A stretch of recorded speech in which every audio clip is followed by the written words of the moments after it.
Style తో సరికొత్త designs తో ఎస్కేటీ గోల్డెన్ డైమండ్స్ ఈ జూలై 5న నల్లకండలో గొప్ప ప్రారంభం.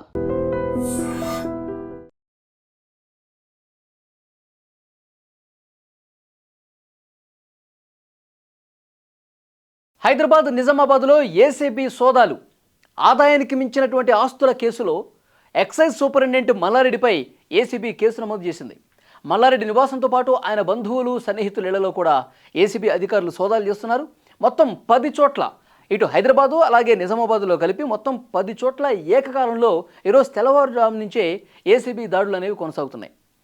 3 సంవత్సరాల క్రితం ఎక్సైజ్ సూపరింటెండెంట్గా మల్లారెడ్డి విధుల్లో చేరాడు. ఇటీవల ఆయనపై ఆదాయానికి మించిన ఆస్తుల కేసు నమోదైంది. దీంతో ఈరోజు తెల్లవారుజామున ప్రత్యేక బృందాలు నిజామాబాద్కు చేరుకున్నాయి.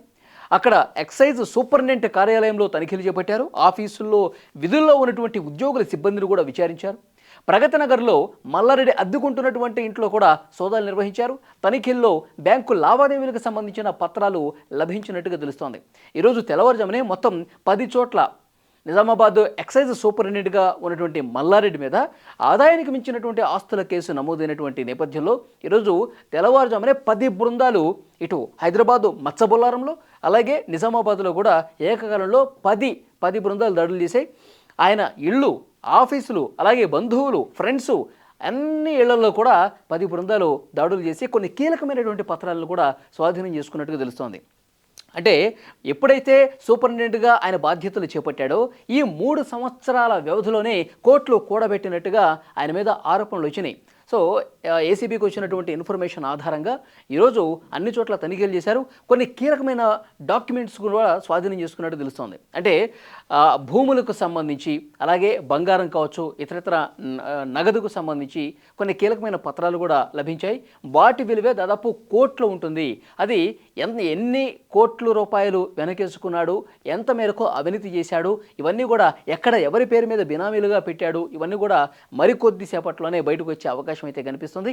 ఇంకా ఉదయం నుంచి ఈ దాడులు అనేవి కొనసాగుతూనే ఉన్నాయి. ఈ మధ్యకాలంలో మనం చూస్తున్నాం ఏసీబీ తెలంగాణలో చాలా యాక్టివ్గా పనిచేస్తోంది. ఎవరైతే అధికారులు తమ అధికారాన్ని అడ్డు పెట్టుకొని ఇష్టారాజ్యంగా ప్రజల నుంచి ఈ విధంగా అవినీతి సొమ్ముని కూడబెట్టుకుంటున్నారో, ప్రజల్ని పట్టి పీడించి ప్రతి ఒక్క దానికి లంచాలు వసూలు చేసి కోట్లు కూడబెట్టుకున్నారు, వాళ్ళ లిస్ట్ అంతా ఒక్కొక్కటిగా బయటకు వస్తుంది. మొన్న నరహరికి సంబంధించి ఏసీబీ చరిత్రలోనే అతిపెద్ద ఆయన అవినీతి తిమింగలంగా మాట్లాడినటువంటి పరిస్థితి కూడా ఉంది. 100 కోట్లు, దాదాపు 3 కోట్ల రూపాయలు డబ్బులే కనిపించినాయి.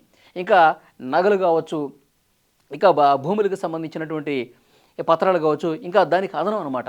అంతకుముందు మోహన్ నాయక్, అతని దగ్గర కూడా కొన్ని 100 కోట్లు లభించినటువంటి పరిస్థితి ఉంది. సో ఈరోజు మళ్ళీ ఎక్సైజ్ సూపరింటెండెంట్ మల్లారెడ్డి వ్యవహారం. సో ఇంకా ఈ అవినీతి తిమింగలాలు, ఈ అవినీతి చేపలు ఏవైతే ఉన్నాయో వాటి భరతం పట్టడానికి ఏసీబీ సిద్ధమైపోయినట్టుగా కనిపిస్తోంది. ఇప్పుడు ఉదయం నుంచి మొదలు పెడితే ఉదయం 6 గంటల నుంచి స్టార్ట్ చేస్తే ఇప్పుడు మధ్యాహ్నం దాటి సాయంత్రం వరకు ఈ సోదాలు అనేవి కొనసాగుతూనే ఉన్నాయి. దాదాపు కొన్ని 100 కోట్ల రూపాయలకు సంబంధించినటువంటి అవినీతి ఇక్కడ దీనికి సంబంధించిన ఆధారాలతో సహా అధికారులు దీని మీద ఇన్వెస్టిగేట్ చేస్తున్నట్టుగా తెలుస్తోంది. అధికారులు తనిఖీల్లో ఇవన్నీ బయటపడ్డట్టుగా తెలుస్తోంది. ఇంకా మొత్తం మీద ఈ సాయంత్రానికి ఏసీబీ అధికారులు ప్రెస్ మీట్ పెట్టి ఎక్కడెక్కడ సోదాలు చేశాం, ఎంతవరకు ఈ అవినీతి జరిగింది, ఎన్ని 100 కోట్ల రూపాయలు వెనకేసుకున్నారు, ఇవన్నీ కూడా అధికారికంగా చెప్పే అవకాశం అయితే కనిపిస్తోంది.